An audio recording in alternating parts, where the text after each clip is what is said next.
देखिए, पहले भी कहा कि मानव का शरीर मिल जाए, मानव की देह मिल जाए महाराज, और उस मानव की देह को प्राप्त तो कर लिया हमने पा भी लिया, पर उस मानव की देह को पाने के बाद हम भगवान की शरणागति की ओर चले जाएं, भगवान के चरणों की ओर पहुंच जाएं, इससे बढ़कर कोई सुख नहीं, इससे बढ़कर कोई आनंद नहीं है। शिव की चौखट तक जाना, शंकर के पास पहुंच जाना, ये व्यक्ति का, मनुष्य का अंतिम लक्ष्य है।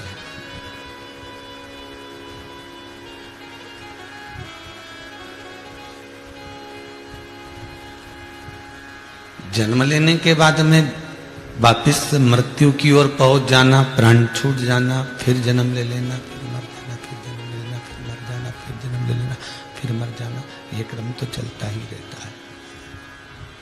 पर जन्म और मरण के प्रपंच से जो छूट जाए, जन्म और मृत्यु के प्रपंच से जो बाहर निकल जाए, वो जीवन का सर्वाधिक सुख ही वही है।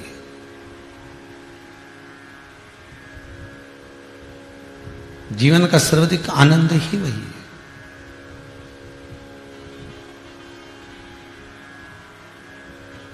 गुरु शिव महापुराण की कथा अपन श्रवण कर रहे हैं।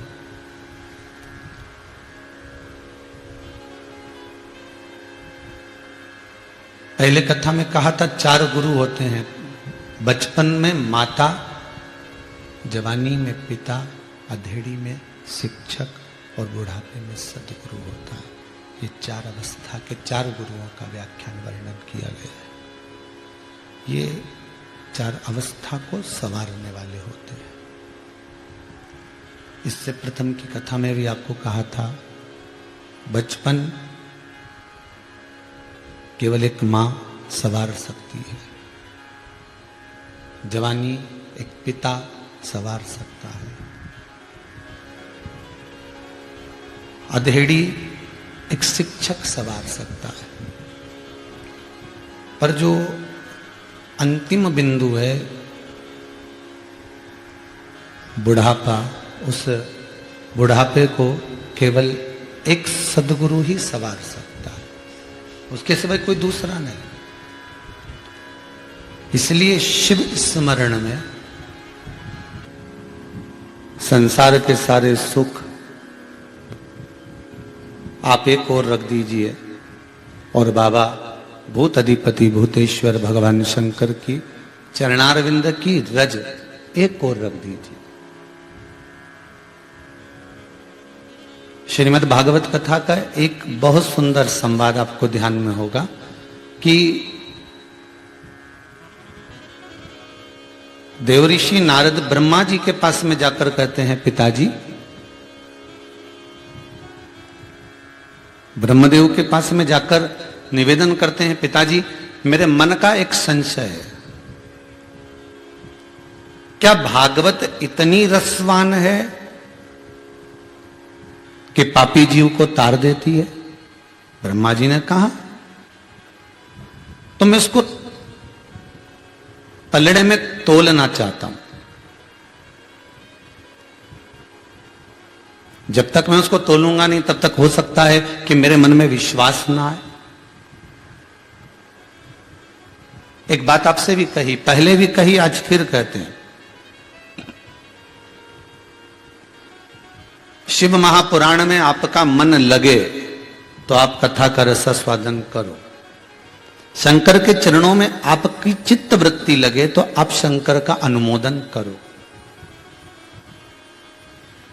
पर यदि शिव अनुमोदन में, शंकर के भजन में, शंकर की भक्ति में, शंकर के चरणारविंद में आपका चित्त नहीं लगता हो, आपका मन नहीं लगता हो, तो निवेदन है शिव की निंदा ना करें।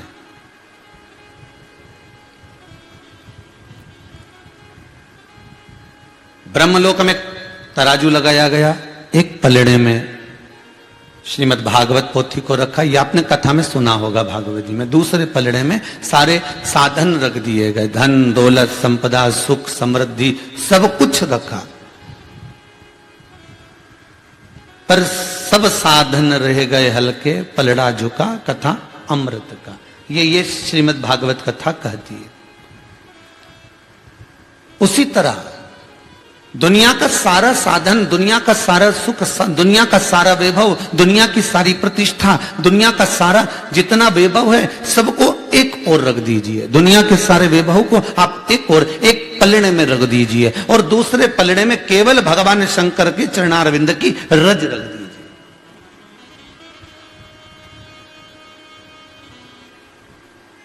केवल शिव के चरणारविंद की एक मात्र कण का रज, मात्र कण का रज, दूसरा नहीं।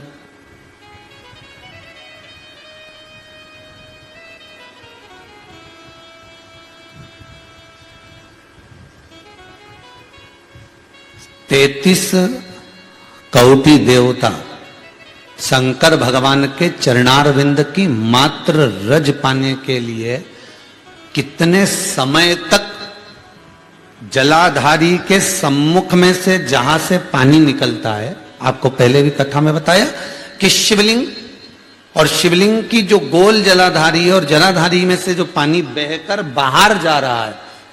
हिंदू धर्म में हमारे यहां पर जो भगवान का जल बहकर जाता है उस स्थान को लांगा नहीं जाता, इसलिए शंकर जी की परिक्रमा आदि होती है। इधर से गए वापिस आ गए, पर जहां से पानी बहकर जा रहा है उसको लांघकर हम इधर नहीं जाएंगे, उसको लांघकर हम इधर पहुंचना नहीं है।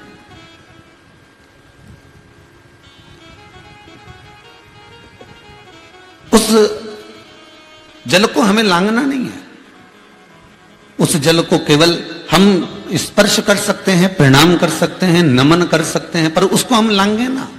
क्यों?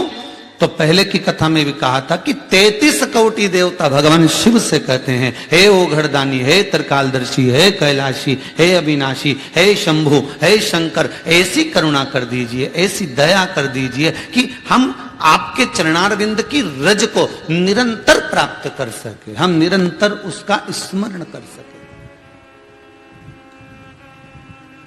अधिदेव महादेव बनकर बैठा है, मेरा शिव, मेरा शंकर, मेरा ओघड़ी बनकर बैठा है।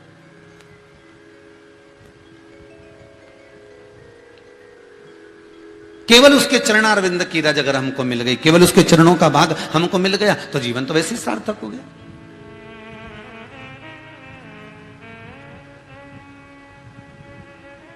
पर आदत हमारी बुरी है ना, हम भगवान के चरणों तक जाना ही नहीं चाहते। हम भगवान के चरणारविंद तक पहुंचना ही नहीं चाहते, क्योंकि वृत्ति में हमारे गलत भरा हुआ है, सोच में हमारे गलत भरा हुआ है, बुद्धि चित्त में हमारे गलत भरा हुआ है। जैसे एक सहज भाषा में समझो, एक पत्नी अपनी, एक स्त्री अपनी पड़ोसन से बोली, मैं मेरे पति से बहुत परेशान हो गई।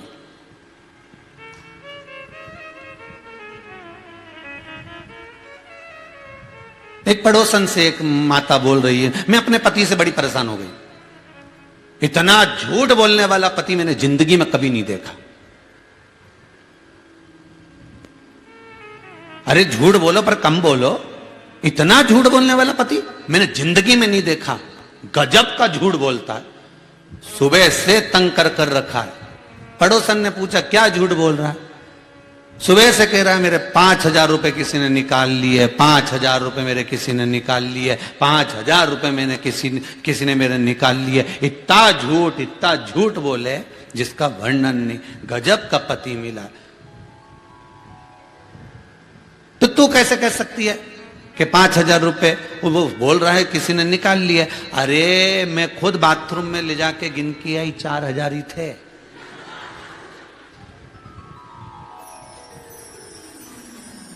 अब बताओ ऐसे पति के साथ कैसे जिंदगी निकालूंगी? इतना झूठा व्यक्ति, इतना झूठा व्यक्ति, इसके साथ मैं अपनी जिंदगी कैसे निकालूं? अब तुम बताओ। अब पड़ोसन माथा ठोक रही, बता चोटी तो ये बैठी, चोरी इसने करी है। और बताओ बेचारा बोल रहा है कि 5,000 रुपए हैं, 5,000 रुपए हैं, और ये बोल रही 4,000 है। तो तूने चुराया का है को 5 और 4 के चक्कर में? हम भी ऐसे ही हैं, हमारी वृत्ति भी ऐसी है, हमारा मन भी ऐसा ही, हमारी चित्त वृत्ति भी ऐसी है। हम मन में सोचते हैं कि हम भगवान का भजन करेंगे, हम मन में विचार कर कर जाते हैं हम शंकर का अनुमोदन करेंगे, हम मन में विचार कर कर जाते हैं हम शिव का स्मरण करेंगे। पर हम भी वहां पहुंचते पहुंचते हम रिझाने के लिए पहुंचे थे, पर हम जैसे ही मंदिर की चौखट पर चढ़े, हम जैसे ही मंदिर के दरवाजे पर चढ़े कि हमारी बुद्धि में मांगने का भाव प्रकट हो गया। आज मैं भगवान से ये मांग कर जाऊंगी, आज मैं भगवान से ये लेकर जाऊंगी, आज मैं भगवान से ऐसा कुछ मांग लूंगी मेरा बच्चा 10वीं में पास हो जाए, आज मैं ऐसा कर कर जाऊंगी, आज मैं ऐसा कर कर। भगवान से कुछ मांगना नहीं है। तुम दरवाजे पर अगर पहुंचे हो, भगवान ने अगर तुमको वहां तक बुला लिया है, मेरे परमात्मा ने अगर अपनी चौखट तक तुमको बुला लिया है, अपनी कथा तक तुमको बुला लिया है, या आप आस्था चैनल के माध्यम से कथा सुन रहे हो, मोबाइल के माध्यम से सुन रहे हो, अगर परमात्मा ने आपकी चित्त वृत्ति को, आपके मन को अपनी कथा में, अपने चरणों में अगर लगा लिया है, तो समझ लेना कि भगवान तुम्हारे दुख को काटना प्रारंभ कर दिया है, भगवान तुम्हारे दुख को मिटाना प्रारंभ कर दिया है, भगवान तुम्हारे दुख को समाप्त करना प्रारंभ कर दिया। अगर तुम भगवान की भक्ति में डूब गए हो तो फिर दुख धीरे धीरे समाप्ति की ओर आ जाएगा।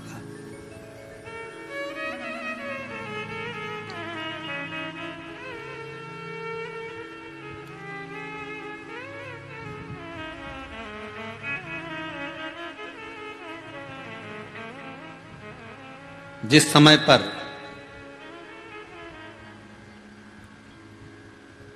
द्वारका में भगवान कृष्ण विराजमान थे,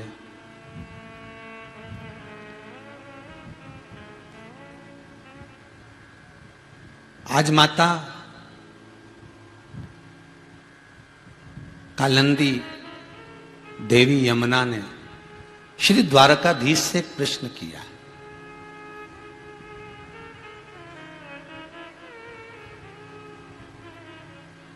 द्वारकानाथ,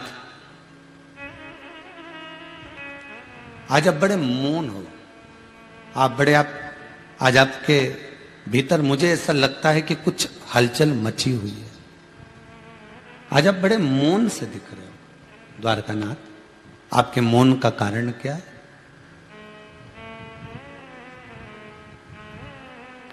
आप किस लिए मौन हो?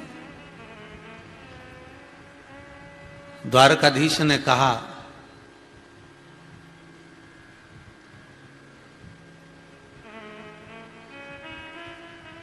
कि जिस गुरु के चरणारविंद में मैंने जाकर विद्या का अध्ययन किया है,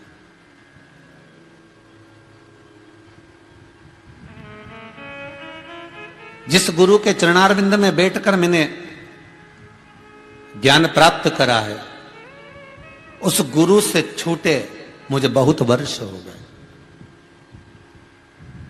पर आज मेरे गुरु का, मेरा जीवन, मेरे गुरु की आज मुझे भक्ति का जो भाव प्रकट हुआ है, शायद मैं गुरु के करीब में होता तब भी उनको जान नहीं पाता, तभी भी मैं उनको पहचान नहीं पाता।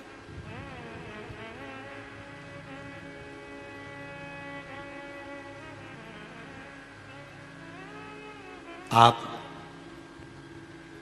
एक प्रसंग बड़ा सुंदर आप लोगों ने श्रवण किया होगा कि सांदीपनी ऋषि के आश्रम में भगवान कृष्ण ने विद्या का अध्ययन किया। पर आपको ये मालूम है कि सांदीपनी बाबा के आश्रम में अगर भगवान कृष्ण पहुंचे हैं, क्या मथुरा में, क्या वृंदावन में, क्या गोकुल में, क्या बरसाने में, क्या नंदगांव में, क्या पूरे जितनी आदिक जितने धर्म क्षेत्र हैं, इन सारे क्षेत्र को छोड़कर भगवान उज्जैनी क्यों आ रहे हैं?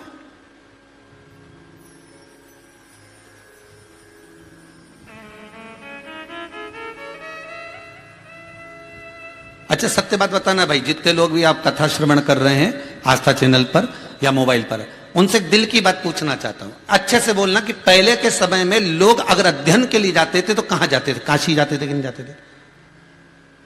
कि सब ये काशी पढ़ने के लिए जाएंगे, सब ये काशी के लिए जा रहे हैं, ये काशी पढ़ेंगे, ये काशी में विद्वत्ता धारण करेंगे, पर मेरा द्वारका का नाथ, मेरा कृष्ण, मेरा द्वारकाधीश, मेरा कन्हैया अगर विद्या अध्ययन करने के लिए जा रहे हैं तो मथुरा छोड़कर, आदिक जगह छोड़कर, जहां इतनी विद्वत्ता का भाव हो, जहां इतना ज्ञान चारों तरफ फैला हुआ हो, उस स्थान को छोड़कर मेरा द्वारका का नाथ, मेरा कृष्ण अगर विद्या अध्ययन करने जा रहा है तो उज्जैनी ही क्यों जा रहा है?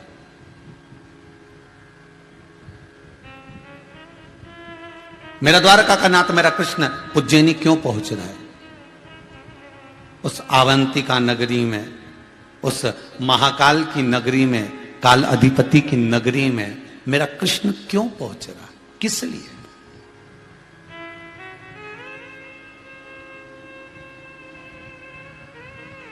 ये कोई सांदीपनी ऋषि कोई साधारण ऋषि नहीं है।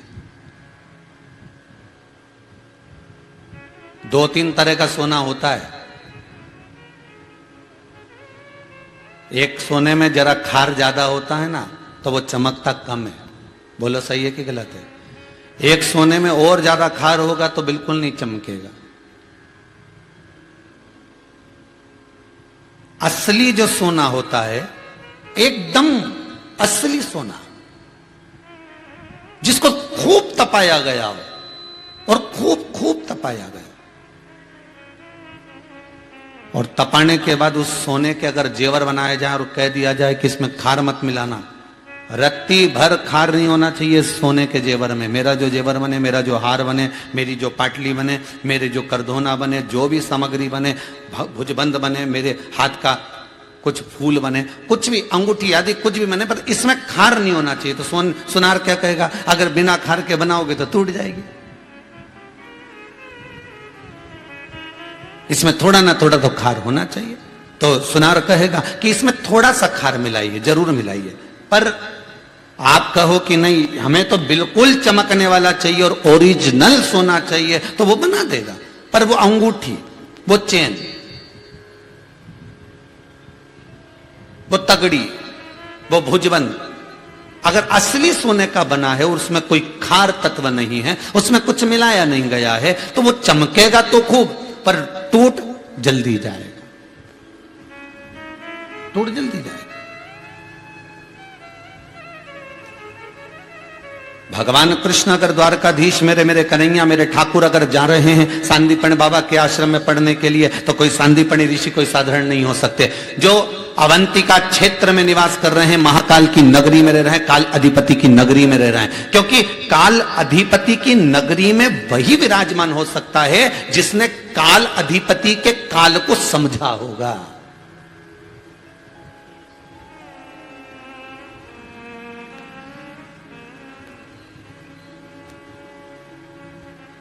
कालंदी जी ने पूछ लिया। आपसे भी निवेदन है, कभी कभी अपने पति से पूछा करो तुम्हारा गुरु कौन है। आप में से कितनी पत्नियां हैं? जितने लोग भी कथा सुन रहे हैं, कभी कभी तो पूछ लिया करो तुम्हारा गुरु कौन है। और पूछने के बाद कहा करो, कभी कभी गुरु जी के पास जाते हो, बात करते हो फोन पर, कभी कभी उनसे चर्चा होती है, कभी उनसे मिलने का भाव उत्पन्न होता है, कभी कभी दिल में, मन में ऐसी उमंगता उत्पन्न होती है कि मुझे गुरु के द्वार जाना है, मुझे गुरु के चौखट पर जाना है।